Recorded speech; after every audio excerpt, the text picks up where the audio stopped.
Starting from the rest, a body slides down a 45 inclined plane, 45 degree inclined plane twice the time it takes to slide down the same distance in the absence of the friction. The coefficient of the friction between the body and the inclined plane is. यार angle कितना है यहाँ पे 45 degree, वो twice time ले रही है. अगर स्मूथ सरफेस होता तो जितना टाइम लेती उसका डबल टाइम लग रहा है, रफनेस है तो. और थीटा की वैल्यू 45 डिग्री, ठीक है ना. म्यू की वैल्यू बतानी कितना था. क्वेश्चन समझ में आया क्या? क्वेश्चन दोबारा समझा रहा हूँ. प्रीवियस ईयर का क्वेश्चन है तो बहुत ज़्यादा समझ के दिमाग में बिठाने की ज़रूरत है इस चीज़ को, ठीक है ना. आपको इसमें क्या करने की ज़रूरत है कि आप इसमें एक बार एंगल 30 डिग्री डाल के देखो, बल्कि 45 की जगह 30 दोबारा करो, ये 60 करके फिर दोबारा करो. इस तरीके से दिमाग में बैठेगा ये. ध्यान से समझो क्वेश्चन क्या है. मैं एक बार क्वेश्चन ही दोबारा समझा रहा हूँ, क्वेश्चन ही दोबारा सुन लो आप. सुनो आप ध्यान से, क्वेश्चन ही फिर से करते हैं हम लोग. कि मान लो कि यहां पर जो है ना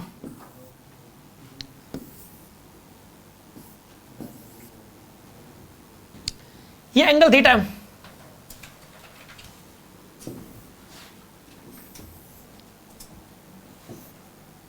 ये एंगल थीटा, यहां पर म्यू है, यहां पर क्या है सरफेस है ये वाला, ये स्मूथ सरफेस है, ठीक है. और यहां पे रफनेस क्या बताइए, म्यू की रफनेस है यहां पे. आगे बात समझ में आपको.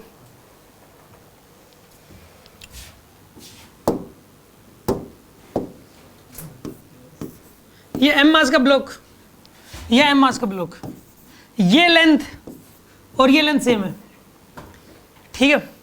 ये लेंथ और ये लेंथ सेम है. इसमें यह बोला गया है कि म्यू, अगर इसमें जो टाइम लग रहा है, अच्छा पहले ये बताओ, ये देखो केस ए है, ये वाला बी है, टाइम किस में ज़्यादा लगेगा किस में कम लगेगा? ए में टाइम, बी में टाइम ज़्यादा किस में लगेगा? ए में ज़्यादा लगेगा. और कम किस में लगेगा? बी में कम लगेगा, ए में ज़्यादा लगेगा. ये बात मानते हो कि नहीं मानते? ये कह रहा है कि डबल लग रहा है. क्या लग रहा है? डबल. और थीटा की वैल्यू भी कितनी दे दी इसने? तो म्यू की वैल्यू बताओ. क्वेश्चन ये है, ठीक है. कैसे करें अब इसमें? आप एक काम करो, इस केस में एक्सेलरेशन कितना होगा बताओ? जी साइन थीटा, जी साइन 45, मतलब 5√2 ना. और यहाँ एक्सेलरेशन कितना होगा बताइए? जी साइन थीटा माइनस में, पहली बात तो ये फॉर्मूले बिल्कुल टिप्स पे होने चाहिए. ये दोनों फॉर्मूले, ये दोनों फॉर्मूले नहीं पता तो देखो आप, मतलब आधा तो टाइम आप यहीं खराब हो जाएगा. फिर यहीं से थोड़ा कॉन्फिडेंस भी तो डाउन हो जाता है ना. उसी से उस क्वेश्चन से रिलेटेड अगर मैं रिजल्ट ना पता हो तो हमारा कॉन्फिडेंस लेवल एकदम से लूज हो जाता है उस क्वेश्चन को देखते ही. और उससे रिलेटेड अगर रिजल्ट पता हो तो कॉन्फिडेंस लेवल एकदम से बढ़ जाता है कि शायद हो जाएगा. अंदर से आवाज़ आती है, क्वेश्चन पढ़ते ही अंदर से कैसी आवाज़ आई ये बहुत मायने रखता है.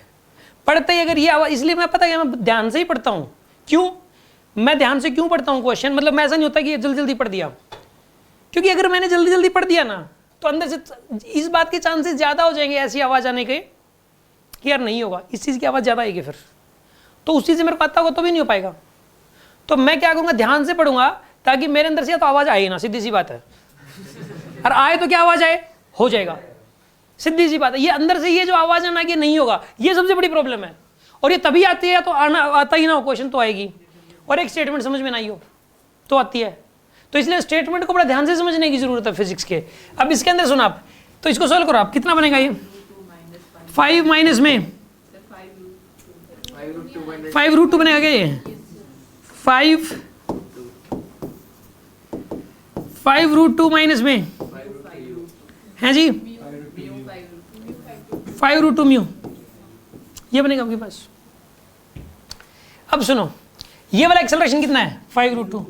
अब आप एक काम करो, यहां से यहां तक सेकंड इक्वेशन लगा दो क्योंकि डिस्टेंस दे रखी है, और इसमें भी सेकंड इक्वेशन लगा दो. और यहां से सेकंड इक्वेशन से टाइम निकल के आएगा, इसमें भी सेकंड इक्वेशन से टाइम निकल के आएगा. और ये जो टाइम निकल के आएगा इसका डबल करके इसके साथ इक्वेट कर देना, आंसर आ जाएगा आपके पास. सुनो आप, इसके अंदर टाइम कितना निकला पहले तो ये निकाल लो आप. टाइम ए वाले केस में टाइम कितना आएगा ये निकालना है. तो आप एक काम करो, एस इक्वल टू प्लस आप लगाओ आप. सीधा फॉर्मूला अभी मैं डिराइव तो कर दूंगा, लेकिन आपको वैसे रिजल्ट बहुत जना बना दिया आपने तो। इसमें ये एस इक्वल टू, अगर ऐसा केस दोबारा आया ना तो मैं इसका रिजल्ट बना दूंगा फिर, ठीक है ना।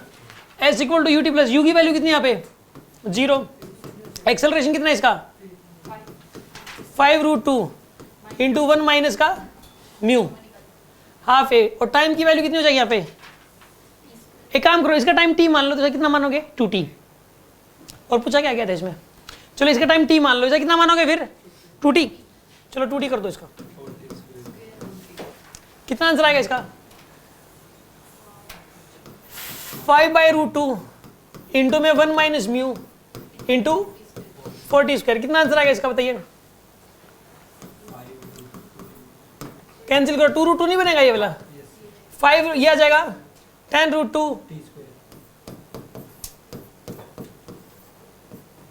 1 माइनस म्यू इंटू t², ये आएगा आपके पास पहला डिस्टेंस ट्रेवल आ गया एस की जगह पुट कर दो। ये तो ए पार्ट का था मामला, अब बी पार्ट का मामला, यहां से लेके यहां तक सेकंड इक्वेशन लगाओ आप, ut प्लस हाफ ए t², एस की वैल्यू कितनी आएगी यहाँ पे l, u की वैल्यू 0, a की वैल्यू कितनी आएगी यहाँ पे 5√2 इंटू टाइम का स्क्वायर, ठीक है। इसको और इसको इक्वेट करो बाप, इसको इक्वेट करो, क्या लिखोगे बताइए 10√2 into 1 minus mu t² is equals to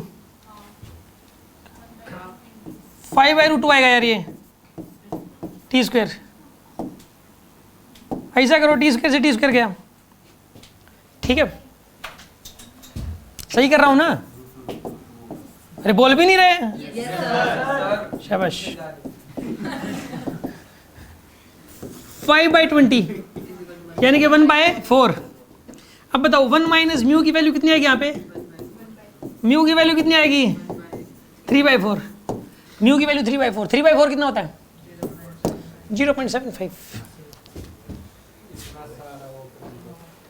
time होता है रूट एक्सेलरेशन का रूट के डायरेक्ट वो होता है इनवर्सली प्रोपोर्शनल होता है, तो अगर टाइम डबल हुआ है तो एक्सेलरेशन 1/4 होगी, टाइम डबल तो एक्सेलरेशन 1/4, तो g sin theta minus mu cos theta is equal to 1/4 of, एक बार को यहाँ पे सोचने दो, रुको तुम क्या बोलो, पहले बोलो, दोबारा बोलो एक बार, अगर टाइम डबल हुआ है टाइम डबल हो गया तो एक्सेलरेशन 1/4 होगी, एक बार रुको, पहले तो ये बात सोचने दो, टाइम डबल तो एक्सेलरेशन 1/4, सेम डिस्टेंस ट्रैवल करने में, रुको टाइम डबल और डिस्टेंस क्योंकि हाफ a² होता है, ये तो 0 ही हो गया, ये l है, टाइम डबल तो ये दोनों बराबर हो जाएंगे जब एक्सेलरेशन 1/4 हो जाए, बिल्कुल सही बात है, ठीक है। g sin theta minus mu cos theta जो था ये वाली वैल्यू इस वाले एक्सेलरेशन का इसका मतलब 1/4 है, जो इतना कर दिया, बात तो सही है भाई, ठीक है, ऐसा भी कर सकते हो आप, मैं आपको बता देता हूँ, ये वाली जो ये वाली बात है ये कैसे दिमाग में आएगी, ये बात दिमाग में कैसे आएगी, सुनो आप ध्यान से, क्या है इसने बताया क्या, और वो ये दिमाग में आया कैसे, सर ठीक है ये तो इसने सोच लिया यहाँ पे, अब हमें कैसे पता लगेगा कब क्या सोचना है, मैं बताता हूँ। अगर डिस्टेंस ट्रेवल हो बराबर, दो केसेस हो अलग अलग, मतलब मैं जरूरी नहीं कह रहा कि इंक्लाइंड प्लेन की बात हो रही है, कहीं पर भी बात हो रही है, दो गाड़ियां हैं ओरिजिनल ग्राउंड पे, डिस्टेंस ट्रेवल्ड क्या हो सेम, और इनिशियल वेलोसिटी 0 हो, क्योंकि इनिशियल वेलोसिटी 0 होना एक बहुत बड़ा ही मतलब ना कैलकुलेशन को आसान करने वाला काम है यार, वो बहुत इनिशियल वेलोसिटी 0 होता ही, तो क्यों, क्योंकि ut 0 हो जाता है, एक सीधा सीधा रिलेशन होता है डिस्टेंस एक्सेलरेशन और टाइम में, इनिशियल वेलोसिटी 0 हो तो डिस्टेंस एक्सेलरेशन और टाइम में रिलेशन आ जाता है एक, और इसने डिस्टेंस तो सेम दे ही दिया एस और एस, तो एल और एल, इसमें भी एल दे दी इसमें भी एल दे दी, तो वो रिलेशन बच गया ए और टी के बीच में, सीधी सी बात ये है, ए के दोनों ए के बीच में रिलेशन पता हो तो टाइम का रेशियो, ए का रेशियो पता हो एक्सेलरेशन का, इसका एक्सेलरेशन इतना इसका इतना, तो फिर टाइम का भी रेशियो पता लग जाएगा, सीधी सी बात यही है। बस ये वाली जो बात है ये माइंड में आ गई तो आ गई, नहीं आई तो नहीं आई, जैसे अब मेरे नहीं आई थी माइंड में, समझाने पे ही थोड़ी मुश्किल से समझ में आ रही थी, तो कैसे माइंड में कैसे आ जाएगी, तो कहने का मतलब वो तो यार हो सकता है कि भाई इसी के ना माइंड में आए पेपर में, इसने अभी बताई और पेपर में इसी के दिमाग में नहीं आएगी, ऐसा हो सकता है। और ये बात सुन के कोई भी ऐसा वैसा मतलब जो है ना वो लगा देगा ये कॉन्सेप्ट, ऐसा भी हो जाता है पेपर में, क्योंकि पेपर में कब किसी के साथ क्या होता है कुछ नहीं पता होता। आप सुनो, आप ये क्वेश्चन कैसे करें, आसान तरीके से कैसे करें, सुनो आप ध्यान से देखिए, आसान तरीके से कैसे करेंगे इस क्वेश्चन को।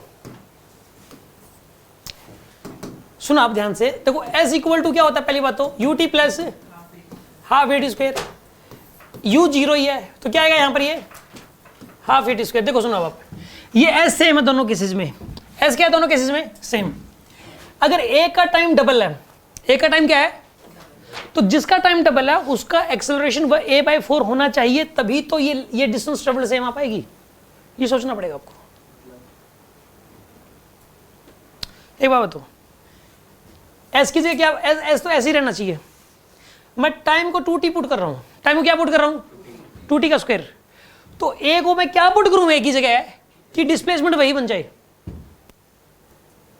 समझे नहीं समझे, थोड़ा कंसंट्रेट करो, ठीक कंसंट्रेट करो, सुनो थोड़ा दिल लगाओ यहाँ पे, बोर्ड पे दिल लगाओ, बोर्ड पे, ठीक है। सुनो आप, एस है ये देखो, मैं चाहता हूं ये एस की वैल्यू उतनी ही रहे, एस की वैल्यू क्या रहे उतनी रहे जितनी पहले थी, और टाइम की वैल्यू मैंने कर दी डबल। टी की जगह मैं क्या लिख रहा हूं यहाँ पे, और टाइम की जगह क्या लिख दिया मैंने, अरे यार टाइम की जगह क्या लिख दिया मैंने 2t, मतलब t की जगह 2t का स्क्वायर करूंगा मैं, तो a की जगह मैं क्या लिखूं कि ये वैल्यू उतनी ही रहे, a बाई 4 कर दो, क्योंकि जब आप सोल्व करोगे इसको half a by 4 into 2t का स्क्वायर, जब आप जो सोल्व करोगे तो हाफ ए टी स्क्वायर ही बनेगा, फिर से जो पहले वाली वैल्यू थी वही बनेगी। आगे बात समझ में, मतलब टाइम को डबल कर दिया तो एक्सेलरेशन कितना हो जाएगा 1/4 हैं।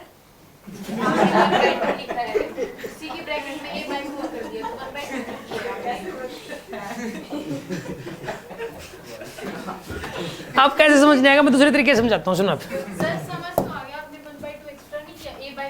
मतलब मैंने गलत किया है कुछ, ये बताओ। नहीं यार 1/2 तो आएगा ही, 1/2 फॉर्मूले का था दूसरे तरीके से। वही कह रहा हूँ ना,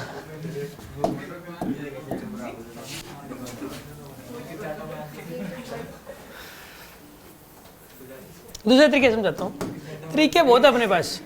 पहले केस ए में बताइए आप, सुनो पहले इस वाले केस में देखो, बी वाले केस में, बी वाले केस में बताइए एस की जगह एल, यू की जगह 0, हाफ, एक्सेलरेशन कितना है यहाँ पे ए, एक्सेलरेशन कितना है, तो टाइम की वैल्यू क्या है टी स्क्वायर। ये तो किस केस में था, बी वाले केस में, ये पहली इक्वेशन। ए वाले केस में बताओ आप, एक काम करो, एक्सेलरेशन ए था और टाइम कितना था टी स्क्वायर। अब दूसरे वाले केस में लेंथ कितनी है एल, सेम है, यू कितना है 0, एक्सेलरेशन कितना है इसका मानना पड़ेगा ए डैश मान लो, कितना मान लिया, और टाइम कितना है 2t का स्क्वायर। ये कौन सी इक्वेशन बन गई सेकंड। फर्स्ट और सेकंड को क्या कर दो, रेशियो ले लो, ये फर्स्ट और सेकंड में एल और ये लेफ्ट हैंड साइड तो बराबर है, राइट हैंड साइड को भी इक्वेट करो, half a t square equals to half a dash into 2t का स्क्वायर। हाफ से हाफ गया, गया कि नहीं गया बोलो, तो ए टी स्क्वायर की वैल्यू किसके बराबर आएगी यहाँ पे, ए डैश इंटू में 4t स्क्वायर, टी स्क्वायर से टी स्क्वायर गया, तो ए डैश की वैल्यू कितनी आएगी बोलो, एक्सेलरेशन कितना हो जाएगा, वही तो मैं समझा रहा था, ठीक है ना। उसी चीज़ को डायरेक्ट सोचने का तरीका बता रहा था मैं आपको, कि अगर टाइम को डबल करोगे, यानी इसका टाइम अगर इससे डबल है तो एक्सेलरेशन कितना, इसका ए है तो इसका कितना हो जाएगा a/4। आगे बात समझ में। अब हमें इसका एक्सेलरेशन पता है g sin थीटा, और इसका एक्सेलरेशन पता है हमें g sin theta minus mu g cos theta, मतलब ये वाला एक्सेलरेशन इस वाले एक्सेलरेशन का 1/4 है, इसका निकाल लो, उसको 1/4 करके, मतलब उसका ना 1/4 करके इसे इक्वेट कर दो, बस आंसर आ जाएगा आपके पास। करके देखते हैं उसको भी उस मतलब जो ना, इसको मैं इरेज कर रहा हूँ भाई,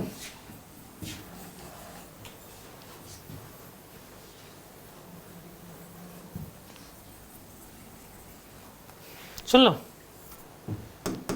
इसका एक्सेलरेशन कितना है बताइए, जी साइन थीटा माइनस में म्यू जी कोस थीटा, जो ये वाली वैल्यू है ये किसका, जी साइन थीटा का क्या है ये 1/4 इसके बराबर है। अब यहां पर थीटा की वैल्यू पुट कर दो आप, देखो जी से जी गया हर जगह, गया कि नहीं गया, बताओ साइन 45 कितना होता है 1/√2 माइनस में mu into 1 is equals to, ये कितना हो जाएगा 1/√2 into 1/4 √2 1 minus mu equal to 1/4 mu equals to 1 minus 1/4 कितना बचा? वही आंसर आ गया। फिर से बात समझ में आई कि नहीं आई? कोई शक?